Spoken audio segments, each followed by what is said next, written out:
പ്രിയമുള്ളവരെ, വചനജ്വാല 1349 ദിവസത്തിലേക്ക് പ്രവേശിക്കുന്ന ഇന്ന് മെയ് 11 ഞായറാഴ്ച എല്ലാവർക്കും സുന്ദരമായ ഒരു സുപ്രഭാതം ആശംസിക്കുന്നു. നമ്മളിന്ന് ദൈവത്തിൻ്റെ ദിവസം പരിശുദ്ധമായി ആചരിക്കുന്ന ഈ പൊൻസുദിനത്തിൽ പാവറട്ടി വിശുദ്ധ യൗസേപ്പ് പിതാവിൻ്റെ തീർത്ഥകേന്ദ്രത്തിലെ തിരുനാൾ ആഘോഷിക്കുകയാണ്. തൊഴിലാളികളുടെ മധ്യസ്ഥനായ വിശുദ്ധ യൗസേപ്പ് പിതാവിൻ്റെ മാധ്യസ്ഥം യാചിച്ചുകൊണ്ട് നമുക്കെല്ലാവർക്കും തിരുനാൾ തിരുക്കർമ്മങ്ങളിൽ പങ്കെടുക്കാം. ഇന്നത്തെ വചന വായനയിൽ 106 സങ്കീർത്തനം 16 മുതലുള്ള തിരുവാക്യങ്ങളാണ് നാം ശ്രവിക്കുക. 38 വരെയുള്ള തിരുവാക്യങ്ങൾ. ജനം പാളയത്തിൽ വെച്ച് മോശയുടെയും കർത്താവിൻ്റെ വിശുദ്ധനായ അഹ്റോന്റെയും നേരെ അസൂയാലുക്കളായി. അപ്പോൾ ഭൂമി പിളർന്ന് ദാഥാനെ വിഴുങ്ങുകയും അബീറാമിന്റെ സംഘത്തെ മൂടിക്കളയുകയും ചെയ്തു. അവരുടെ സമൂഹത്തിൽ അഗ്നിബാധയുണ്ടായി. അഗ്നിജ്വാല ദുഷ്ടരെ ദഹിപ്പിച്ചു കളഞ്ഞു.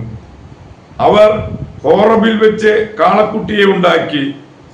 ആ വാർപ്പ് വിഗ്രഹത്തെ അവർ ആരാധിച്ചു. അങ്ങനെ അവർ ദൈവത്തിന് നൽകേണ്ട മഹത്വം പുല്ല് തിന്നുന്ന കാളയുടെ ബിംബത്തിന് നൽകി. ഈജിപ്തിൽ വെച്ച് വൻ കാര്യങ്ങൾ ചെയ്ത തങ്ങൾ രക്ഷകനായ ദൈവത്തെ അവർ മറന്നു. ഹാമിന്റെ നാട്ടിൽ വെച്ച് വിസ്മരണീയമായ പ്രവൃത്തികളും ചെങ്കടലിൽ വെച്ച് ഭീതിജനകമായ കാര്യങ്ങളും ചെയ്തവനെ അവർ വിസ്മരിച്ചു. അവരെ നശിപ്പിക്കുമെന്ന് അവിടുന്ന് അരുളി ചെയ്തു. അവിടുന്ന് തിരഞ്ഞെടുത്ത മോശ ജനത്തിന് മറയായി. അവിടുത്തെ മുൻപിൽ നിന്ന് തടഞ്ഞില്ലായിരുന്നുവെങ്കിൽ ക്രോധം അവരെ നശിപ്പിക്കുമായിരുന്നു. അവർ മനോഹരമായ ദേശം നിരസിച്ചു. അവർ തങ്ങളുടെ കൂടാരങ്ങളിൽ ഇരുന്ന് പിറുപിറുത്തു. കർത്താവിന്റെ കൽപ്പന അനുസരിച്ചില്ല. മരുഭൂമിയിൽ അവരെ വീഴ്ത്തുമെന്നും അവരുടെ സന്തതികളെ ജനതകളുടെയും രാജ്യങ്ങളുടെയും ഇടയിൽ ചിതറിക്കുമെന്നും അവിടുന്ന് കരമുയർത്തി ശപഥം ചെയ്തു. അവർ പെയോറിലെ ബാലിന്റെ അനുയായികളായി. നിർജീവ ദേവന്മാർക്ക് അർപ്പിച്ച ബലിവസ്തുക്കൾ ഭക്ഷിച്ചു. അവർ തങ്ങളുടെ പ്രവൃത്തികൾ കൊണ്ട് കർത്താവിന്റെ കോപം ജ്വലിപ്പിച്ചു. അവരുടെ ഇടയിൽ ഒരു മഹാമാരി പടർന്നു പിടിച്ചു. അപ്പോൾ ഫിനോഫോസ് ഇടപെട്ടു. അതോടെ മഹാമാരി നിലച്ചു. തന്മൂലം അവർ തലമുറകളോളം നീതിമാനായി കരുതപ്പെട്ടു. മെരീബ ജലാശയത്തിനടുത്ത് വെച്ച് അവർ അവിടുത്തെ പ്രകോപിപ്പിച്ചു. അവർ മൂലം മോശയ്ക്കും ദോഷമുണ്ടായി. അവർ അവരുടെ മനോവേദന ഉളവാക്കി. അവർ വിവേകരഹിതമായി സംസാരിച്ചു. കർത്താവ് കൽപ്പിച്ചതുപോലെ അവർ ജനതകളെ നശിപ്പിച്ചില്ല. അവർ അവരോട് ഇടകലർന്ന് അവരുടെ ആചാരങ്ങൾ ശീലിച്ചു.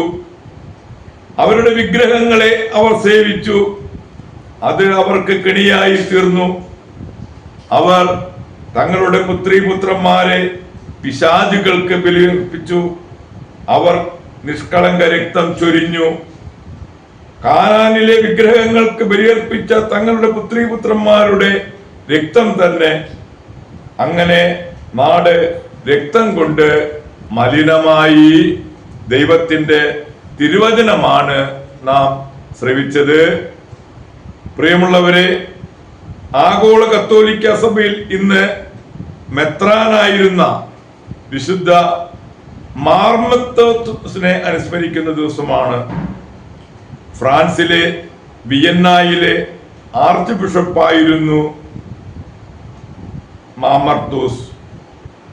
പല പ്രാർത്ഥനാ ദിനങ്ങളും ഉപവാസ ദിനങ്ങളും തന്റെ രൂപതയിൽ സ്ഥാപിച്ചു. ഭൂകമ്പം, അഗ്നി, വസന്ത തുടങ്ങിയ വിപത്തുകളിൽ പ്രാർത്ഥന കൊണ്ടാണ് അത്ഭുതം നടന്നിട്ടുണ്ട്.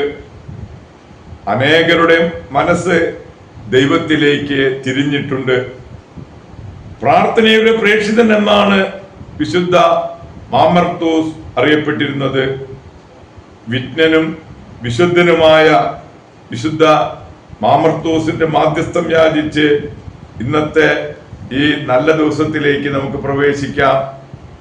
എല്ലാവർക്കും നല്ല ഒരു ഞായറാഴ്ച ദിവസം ആശംസിക്കുന്നു.